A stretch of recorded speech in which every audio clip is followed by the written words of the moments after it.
Hello everyone, আসসালামু আলাইকুম। তো আজকে নিয়ে আসলাম চাল কুমড়ো দিয়ে মসুর ডাল। অনেক শর্ট করেই রান্না করেছি। বৃষ্টি ছিল, তেমন কোনো কিছু মাথায় আসছিল না যে কী রান্না করব, তাই চিন্তা করলাম যে এটাই রান্না করি।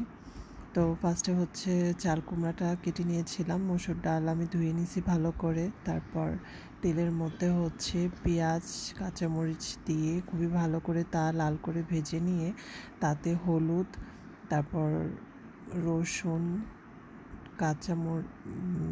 গুঁড়ো মরিচ, জিরার গুঁড়ো দিয়ে খুব ভালো করে ভেজে তারপর ডালটা তার মধ্যে দিয়ে ডালটা আমি খুবই ভালো করে ভেজে নিয়েছি, যাতে মশলা দিয়ে ডালটা ভালো করে ভাজা হয় আর ডালের যে একটু গন্ধটা থাকে সেটা যেন না থাকে।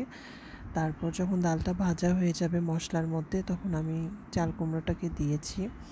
দেওয়ার পরে তাও আমি খুবই ভালো করে অল্প অল্প পানি দিয়ে একটু ভেজে নিয়েছি।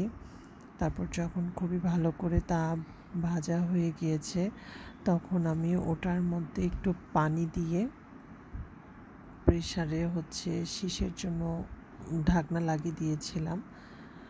যখন 2-3 শীষ দিয়েছে, তখন আমি তা প্রেসার থেকে নামিয়ে তাতে অল্প একটু জিরা গুঁড়ো দিয়ে তারপর তা রেডি হয়ে গিয়েছিল।